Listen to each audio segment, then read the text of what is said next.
I am Richard Hawkins. I'm the writer and director of Think of England.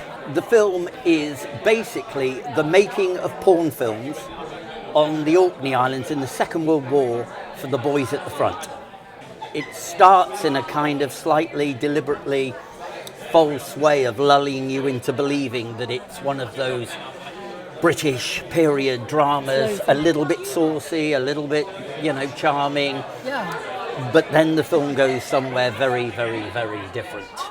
I've always loved the war. I was a dreadful truant at school, and the only thing on TV was war films and other old films, and it came from a long history of cinema. Nothing has catalogued, has chronicled the evolution of morality quite like cinema. You had Hedda Gabler naked, blurred in the woods, and then you had Frankly My Dear, I Don't Give a Damn, and then you had Burt Lancaster and Deborah Kerr snogging on the beach with the spume falling over. And if you look at the war films, people used to just fall down and that was them dead and no one had any blood, and ultimately it went further and further and further until you got the sense that you can do absolutely anything in film. But then I was aware two taboos still exist. An incredible fiction drama will always exist. You cannot actually kill someone on stage, even if you can find a volunteer that wants to die in a movie and bleed out and die. You can't do that. And you cannot actually have sex with someone in a film, even though that one I agree has been stressed. But the reason I would say you can't do either, because neither can be acted. You cannot act being killed, you are now dead. It's for real. The person that shot you is also having to live with that, and the whole film crew shooting it have to live with that. Yeah. To have sex, put crudely, a penis cannot act. So there are certain things that you're stopping acting and you're starting to do for real. And for me, what was really interesting is how war stresses all of these, and it takes really innocent people, sticks them in a costume, and says, go and be the worst version of yourself. Everything we brought you up to believe in, I need you to forget that now, and I need you to go and be a monster. And just kill and kill and rape and rape and kill and kill. And then when it's all over, come back and return to your job at the bakery. And it's all fine. And I've been fascinated with that terrain.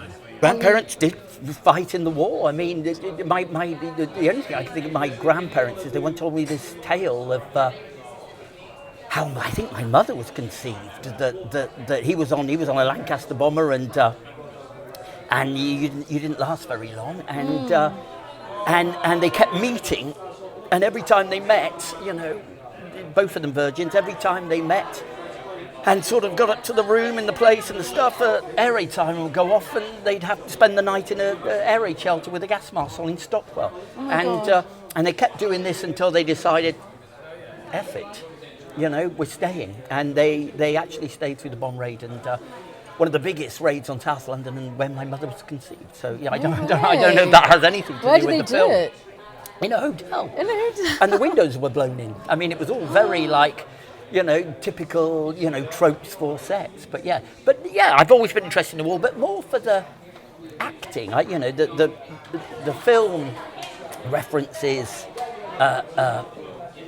Shakespeare's Henry V a lot, and that Churchill commissioned that film in the war to be made to inspire. It was a patriotic declaration of, come on, we can do this, imploring the whole country. That famous speech is actually the original paean to method acting. It tells everyone to summon up the spirit, the eyed tiger, and I've always loved working with actors, and the concept of acting for me goes beyond the movies and comes into everybody I've ever met in the world, and how we all act, how we all create, and progressively start writing our own tales until we no longer know the truth.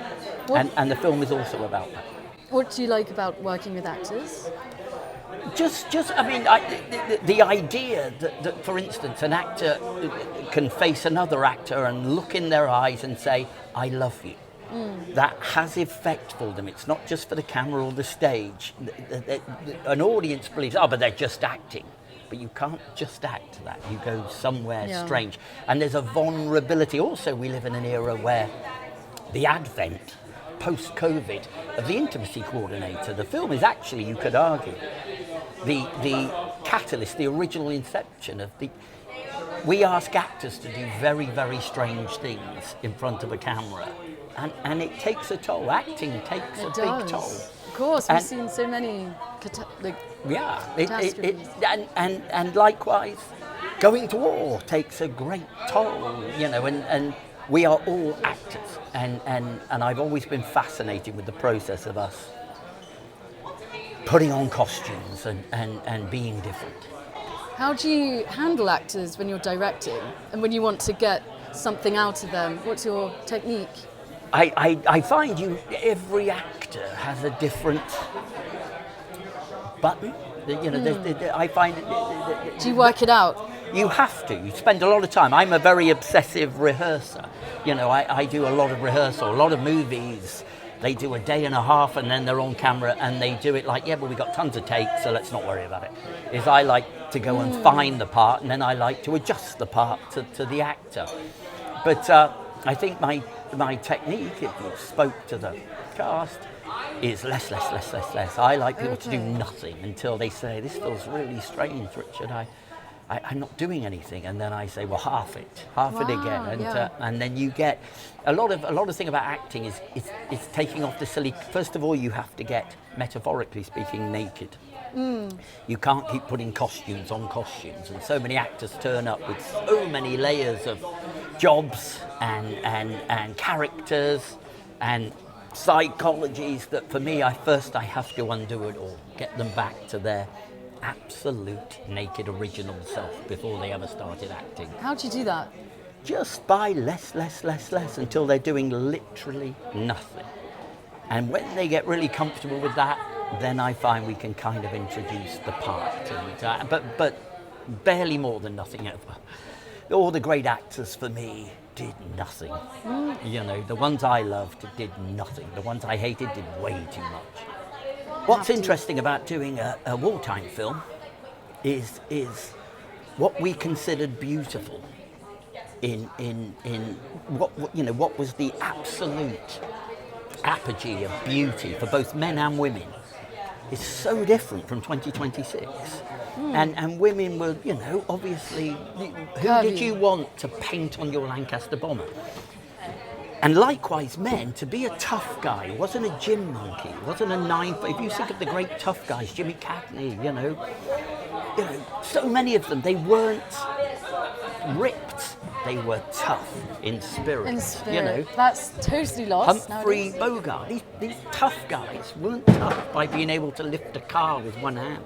They were tough in spirit, and that for me is much more interesting than people being stick-thin supermodels or ripped things, you know. So the 40s is a real visual thing. So for this film, I cast partly visually, but it's more of a spirit. I mean, So you look for the toughness in your characters during the casting process? the toughness in the male tough and the kind of complicated vulnerability in everybody in the film is hiding and lying about something or other, and because they're all acting, and then they literally are all acting, and yeah, you know, that was kind of fun. It's also, may I say, a very unusual thing. Not unusual, but it, you know, to make a film, making a film is very common. But when we were all in a tiny space, having a stressed film crew making, you know, a fictionally stressed and challenged film crew, filming a bunch of actors who are very uncomfortable with what they're doing, filmed by a genuinely stressed film crew with a bunch of actors who are very uncomfortable with what they're doing. It all becomes very meta, and every time we used to say cut or action, nobody quite knew which side of the realm we were in. It got a bit confusing sometimes. But we have 4 different aspect ratios, 3 different mediums where did you get to the black and white? Did you get to? Yes, I did. So you got to black and white, but then we've got Super 8, we've got things, we've got lots and lots of different aspect ratios. 166 for the colour, the classic 4:3 for the black and white, and the Super 8 in a thing. So we spent an awful long time discussing the visual components of the film and the grammar. They were all different grammars. When they're in the 40s film, that's a very particular 40s grammar. Yeah. The moment we cut out into colour,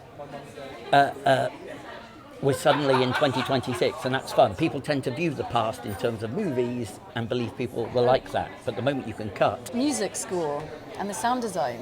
Yes. What did you want?